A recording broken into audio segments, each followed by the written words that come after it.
la segunda ponencia que va a correr a cargo de Alejandro Pérez Alba, que es nefrólogo adjunto del Hospital de Castellón, yo creo que es referencia de la hospitalización domiciliaria, y que nos va a dar la perspectiva del médico respecto a esta técnica. Alejandro. Bueno, primero que nada, agradecer a la Sociedad Valenciana de Nefrología la oportunidad de hablar aquí, de hablar de hemodiálisis en casa, y en especial a la doctora Pin, que fue la que contactó conmigo. Muy bien, por lo que se refiere a la hemodiálisis domiciliaria, para ponernos en situación, saber que la diálisis es un problema a nivel mundial. En este artículo se estimaba que en el año 2010 2,6 millones de personas se dializaban en el mundo. Esta cifra se proyecta a 5,4 millones en el año 2030, pero es que hay mucha gente que no tenía acceso a la terapia renal de sustitución en el año 2010, cifra que se incrementará dramáticamente en el año 2030. Y es que hablar de diálisis es hablar de dinero. La diálisis supone hasta 36 billones, o supuso hasta 36 billones de gastos del Medicare en el año 2017. Y una manera de abaratar costes y, además, obtener beneficios clínicos para el paciente sería la opción de la hemodiálisis domiciliaria. Y vamos a ver cómo está la hemodiálisis domiciliaria en el mundo y cómo ha ido evolucionando.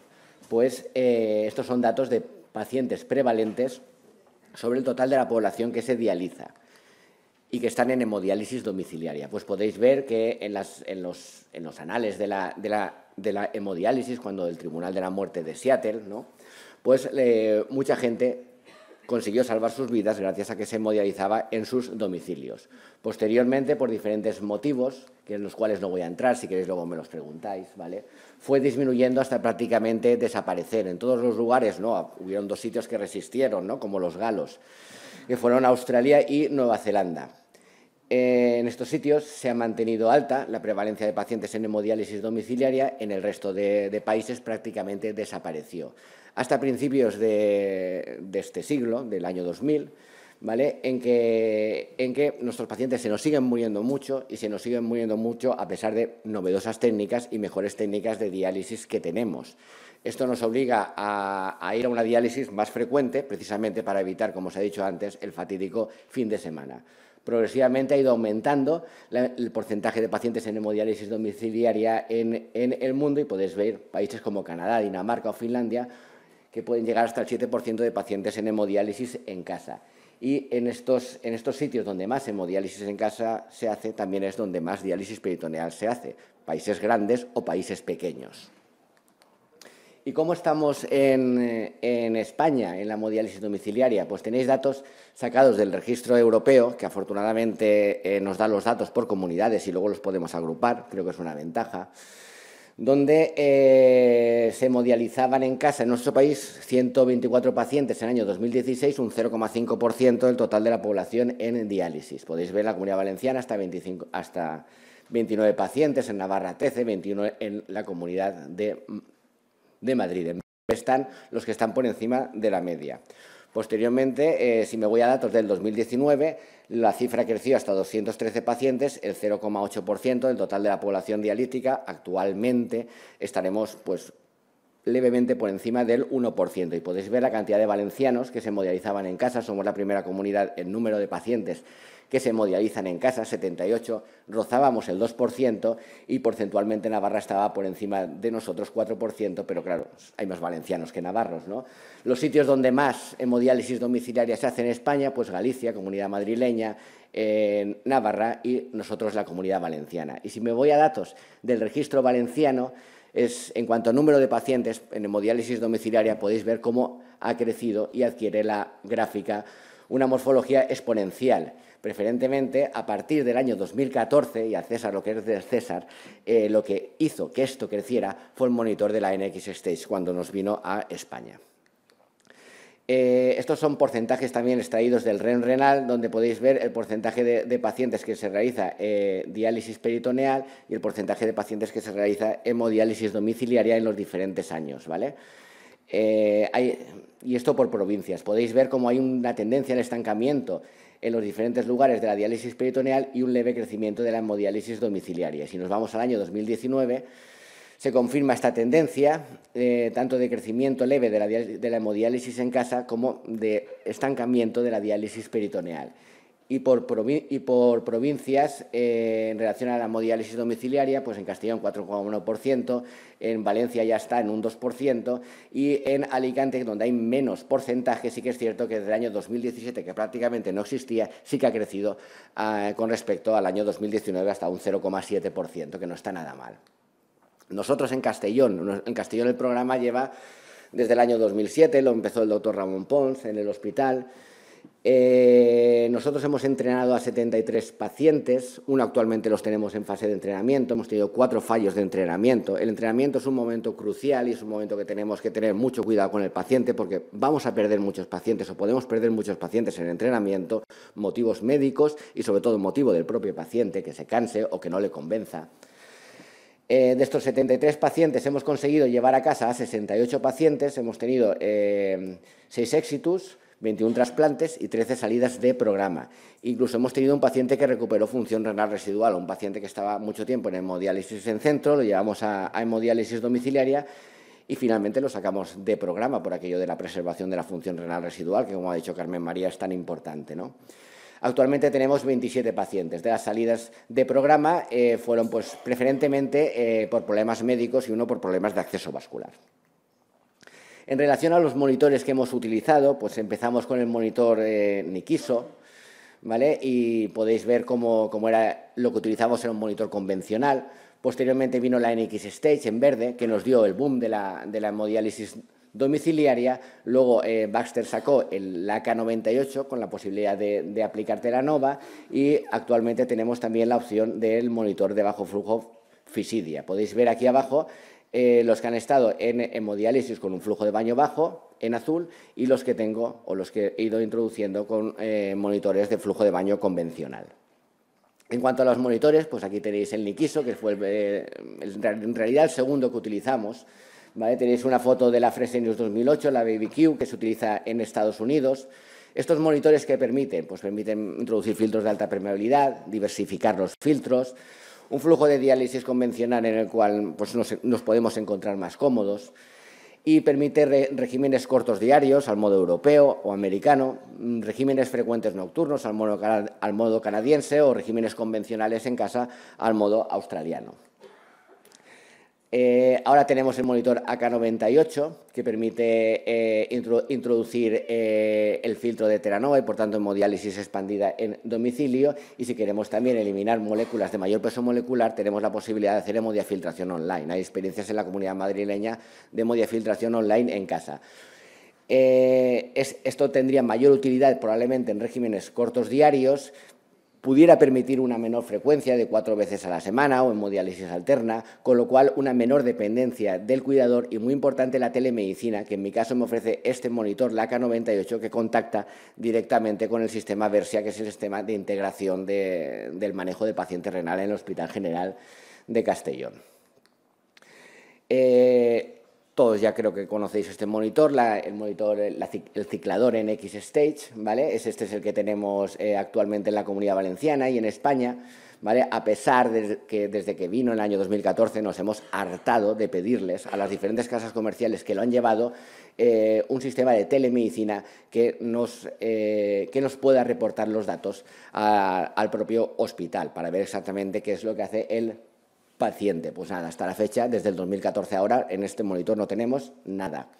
Y ahora sí, ahora hay un nuevo monitor, el One S, ¿vale? Que permitiría flujos de baño de hasta 300 mililitros minuto y que de momento tampoco tenemos. La hemodiálisis de bajo flujo es una hemodiálisis correcta, ¿vale? Está el concepto de fracción de flujo o de saturación del líquido de hemodiálisis. Este monitor nos lleva a una hemodiálisis con lactato, nos condena al mismo filtro de hemodiálisis y en España no aplica telemedicina. Tenemos este otro monitor, ¿vale? Que podemos utilizar, que es el monitor Fisidia, es un monitor francés, ¿vale? Que también hace diálisis de bajo flujo de baño, hemodiálisis con bicarbonato, nos da una conectividad con el paciente, un cierto nivel de telemedicina, que es muy rudimentario porque no deja de ser correos electrónicos que saturan el propio correo del médico o de la enfermera, no actúa directamente sobre el mismo programa informático en el que trabajamos.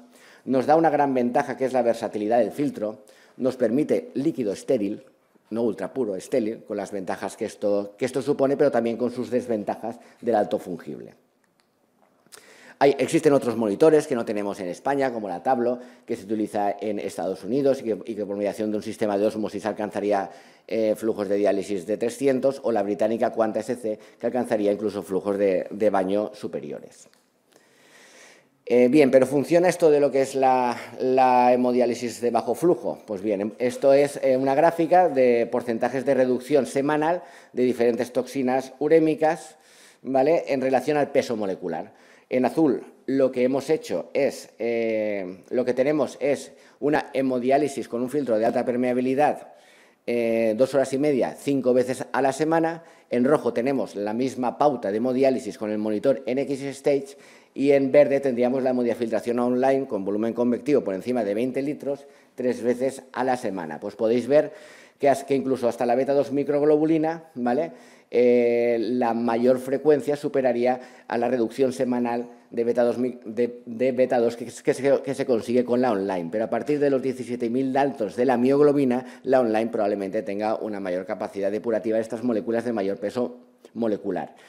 Si se mide como realmente debe de medirse, no como porcentajes de reducción, sino como aclaramientos semanales, pues tenéis este artículo muy bonito de la doctora Brunati, ¿vale?, donde ella compara el aclaramiento de beta-2 microglobulina que se consigue con una pauta con la NX Stage 6 veces a la semana, 2 horas y media, con 3 veces a la semana con un filtro de alta permeabilidad normal, ¿vale?, con la hemodiafiltración online 3 veces a la semana. Pues podéis ver que el aclaramiento semanal que se consigue con la NX Stage es equivalente o no hay significación estadística en las diferencias con respecto a la hemodiafiltración online, y donde sí que cae y hay significación estadística con respecto a las otras dos es la hemodiálisis convencional con un filtro de alta permeabilidad. Entonces, a mí se me antoja que para incrementar, porque claro, estos son regímenes cortos diarios, sabemos que las moléculas de mayor peso molecular necesitan tiempo, ¿vale? Entonces, ¿qué podríamos hacer para eliminar toxinas urémicas hasta los 69.000 daltons de la albúmina? Pues tenemos la opción de la frecuente nocturna, ¿vale?, que es una diálisis muy buena, como ha enseñado el doctor Molina, la corredora de maratón, es una excelente diálisis. Y en regímenes cortos diarios tenemos la posibilidad de hacer hemodiafiltración online en casa. Lo que ocurre con la hemodiafiltración online en casa es que incrementa la complejidad técnica, no mucho, podéis decirme, pero para un paciente sí que puede ser mucho, sobre todo cuando lleva ya mucho que ha intentado retener, ¿no? Y tenemos la opción de la hemodiálisis expandida en domicilio simplemente cambiando el filtro, ¿no?, en regímenes cortos diarios. Y en cuanto a frecuencia nocturna, ¿qué experiencia hay o qué experiencia he encontrado yo publicada? Pues tenéis este artículo del australiano del doctor Agar, que es un clásico en escritos en hemodiálisis domiciliaria, ¿vale? Ellos durante el periodo del 2000 al 2017 llevaron a casa 109 pacientes en 112 periodos, tuvieron 16 éxitos, 21 transferencias a hemodiálisis en centro, una transferencia a diálisis peritoneal y 41 trasplantes. Tuvieron bastantes fallos en el training, ¿vale? Hay que tener en cuenta, el training es un elemento clave en los programas de entrenamiento, en los programas de hemodiálisis domiciliaria, y 4 solo fueron por razones médicas, el resto fue porque el paciente no lo vio. Los porcentajes de supervivencia del paciente o del compuesto supervivencia del paciente más supervivencia técnica fueron excelentes, ¿vale?, en ambos casos, y predictores de fallo técnico en la hemodiálisis domiciliaria, es decir, de que el paciente se transfiriera a una hemodiálisis en centro, fue la edad y fue la presencia de diabetes mellitus. También no alcanzó significación estadística, pero la rozó el riesgo vascular. Esto es igual que ocurre con otros estudios europeos, como el del doctor Hayanti, ¿vale? Y en mi experiencia también, cuando tú tienes un paciente que es añoso, que es diabético y que tiene además insuficiencia cardíaca, si juntas 2 de esos 3 factores, no es que no valga la hemodiálisis domiciliaria, pero sí que tenemos que tener en cuenta que es un paciente que se nos puede perder más fácilmente en cuanto a la permanencia del paciente en sus domicilios. La edad media fue de 51 años, el 33% fueron diabéticos. Y la prescripción típica fueron 8 horas, 4 o 5 sesiones a la semana, un flujo de sangre bajito de 220 a 250 mililitros minuto, flujo de baño de 300, un potasio de 2 a 3, un calcio de 1,5, bicarbonato de 32. El entrenamiento se realizó 4 días a la semana, 4 horas, y la mediana de entrenamiento fue 50 días. El filtro que utilizaron preferentemente fue un Elisio 17OH. Y en cuanto a la experiencia con nocturna en la NX Stage, en nuestro medio, en el medio europeo, pues destaca este artículo, ¿vale?, donde se introducen 21 pacientes británicos, belgas y finlandeses, y para que veáis un poco las características de los pacientes, pues tuvieron una media de 44,5 años, hubieron muchos menos diabéticos, un 10%, con respecto al grupo del doctor Agar, al grupo australiano. Y en cuanto a la prescripción, lo que más se hizo fue hemodiálisis alterna, 3,5 sesiones a la semana. En cuanto al tiempo de diálisis, sobre todo de 7 a 8 horas, el 50%. Y en cuanto al volumen o al volumen de dializado por sesión, ¿vale?, fue en torno a entre 50 y 60 litros por sesión. Lo que viene en una sesión aproximadamente de unas 8 horas, 60 litros de volumen de dializado, viene a ser un flujo de baño de 125 mililitros minuto, con excelentes resultados médicos. Y ahora sí, lo último que voy a decir ya es el papel del médico, que era un poquito el objeto de la charla, ¿vale?, pero quería decir todo esto, ¿vale? Y es que si nosotros queremos crear un programa de hemodiálisis domiciliaria, pues evidentemente necesitamos a alguien de medicina y alguien de enfermería. En verde voy a poner lo que sería intrahospitalario y en azul os voy a poner lo que sería extrahospitalario. Bien, pues necesitamos pacientes, con lo cual necesitamos una buena ERCA, necesitamos un nexo de unión muy importante con diálisis peritoneal, porque de ahí van a venirnos muchos pacientes que quieren seguir o que es importante para ellos que sigan en casa. Debemos de tener un nexo bidireccional con el trasplante renal, que es el tratamiento de elección, sin lugar a dudas, de nuestros pacientes, y debemos informar. Debemos de tener un sitio para realizar el entrenamiento, y cuando el paciente ya está entrenado, debemos asegurar un correcto apoyo técnico de la casa comercial junto con un correcto suministro de material, que es básico, y que el paciente tenga acceso a ellos directos, y un correcto apoyo clínico por parte del hospital, tanto del médico como de la enfermera. Además de eso, debemos asegurar el seguimiento. De nada nos vale entrenarlos si luego no llevamos un seguimiento y realmente vemos que los conceptos no se van olvidando o que no van cogiendo cosas que no son correctas, ¿no? Y sobre todo, mucho cuidado con el acceso vascular, que como todos sabéis, esto es hemodiálisis y es el punto débil también de la hemodiálisis domiciliaria. El buttonhole tiene más riesgo de infección y eso lo conocemos todos. Además, debemos de asegurar en el hospital que haya un sitio de Respire Days, un sitio donde el paciente pueda hemodializarse de una manera asistida en determinados momentos de su proceso.